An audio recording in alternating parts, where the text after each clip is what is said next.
Bienvenidos al módulo 3 del seminario de Introducción a la Nomenclatura de Compuestos Químicos. Hoy vamos a hablar sobre los hidruros metálicos. Los hidruros metálicos se forman al combinarse un elemento, un metal, con el hidrógeno. El compuesto resultante de esta combinación va a tener esta forma, donde el subíndice N, que nos indica el número de átomos de hidrógenos presentes en la molécula, va a ser igual al estado de oxidación con el cual está actuando el metal al combinarse. Acá tenemos tres ejemplos en los cuales vemos cómo se combina el potasio con el hidrógeno y el hierro con el hidrógeno. Sabemos que el potasio tiene un solo número de oxidación, que es 1, entonces al combinarse con el hidrógeno va a formar este compuesto que entonces va a tener por resultado como subíndice del potasio el 1, porque el hidrógeno al formar hidruros va a tener siempre el estado de oxidación igual a -1. Y el hidrógeno también tiene como subíndice 1, los cuales no se escriben, porque bueno, ya dijimos que el potasio está actuando con su único estado de oxidación posible.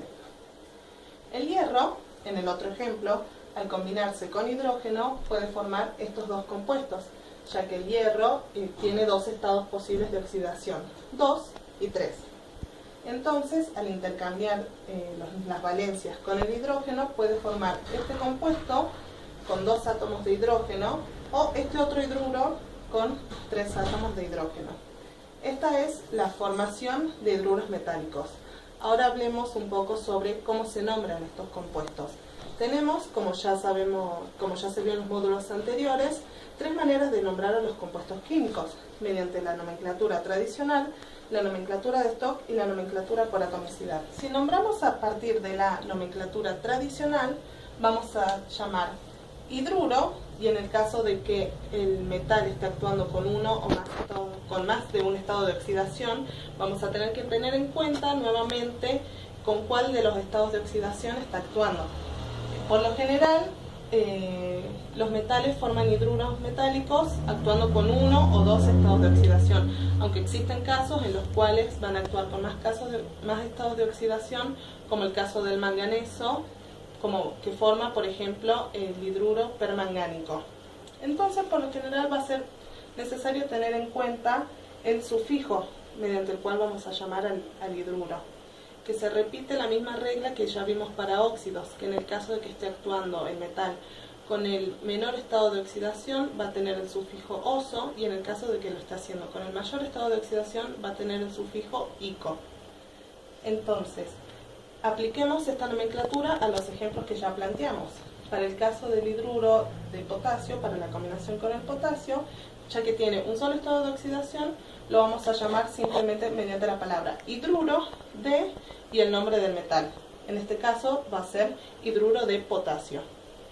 Y en el caso del hierro, que puede formarlo con 2 estados de oxidación diferentes, cuando lo hace con su menor estado de oxidación, que es 2, se va a llamar hidruro ferroso, y cuando lo hace con su mayor estado de oxidación se va a llamar hidruro férrico. Ahora, si nombramos a los hidruros mediante la nomenclatura de Stock, lo vamos a hacer de la siguiente manera. Se colocan las palabras hidruro de el nombre del metal con el cual está formado, y entre paréntesis colocamos el número de oxidación por el cual se combina el metal. Entonces, en el caso del potasio, solamente lo vamos a llamar hidruro de potasio. Y en el caso del hierro, que puede actuar con 2 estados de oxidación, lo vamos a llamar hidruro de hierro, colocando entre paréntesis el número 2, si actúa con el estado de oxidación igual a 2, o hidruro de hierro 3 para el otro caso. Nombrar mediante la nomenclatura por atomicidad lo vamos a hacer añadiendo un prefijo que nos indicará el número de átomos de hidrógeno presentes en el hidruro, la palabra hidruro seguido del nombre del metal. Es decir, que dependiendo del número de hidrógenos que tengamos en el hidruro, vamos a colocar el prefijo, que puede ser mono, di, tri, tetra, dependiendo de la cantidad de hidrógenos.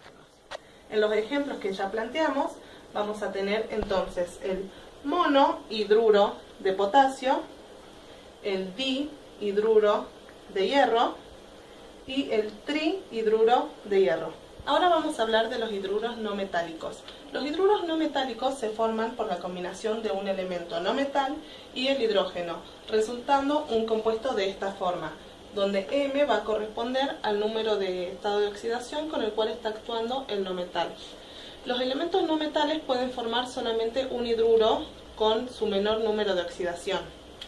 Entonces, acá tenemos dos ejemplos para el cloro y para el selenio, donde el cloro se combina con el hidrógeno formando este compuesto y donde el selenio se combina con el hidrógeno formando este compuesto. Y como vemos, como ya dije, cada uno lo hace utilizando su menor número de oxidación, que en el caso del cloro va a ser 1 y en el caso del selenio va a ser 2.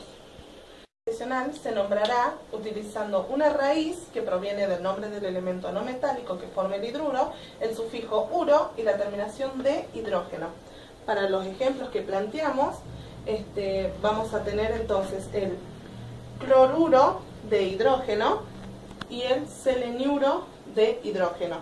En esta nomenclatura ya no diferenciamos sufijos que indiquen el número de oxidación con el cual se está actuando, porque como ya dijimos, para los no metales van a formar hidruros solamente actuando con su menor estado de oxidación. Ahora, en el caso de que tengamos no metales con más de un estado de oxidación posible, los vamos a utilizar la nomenclatura de Stock, nombrándolo como hidruro de el nombre del no metal y entre paréntesis el número del estado de oxidación. En los ejemplos que planteamos, entonces vamos a tener hidruro de cloro 1 e hidruro de selenio 2. Pero, por lo general, para los hidruros no metálicos se utiliza solamente la nomenclatura tradicional.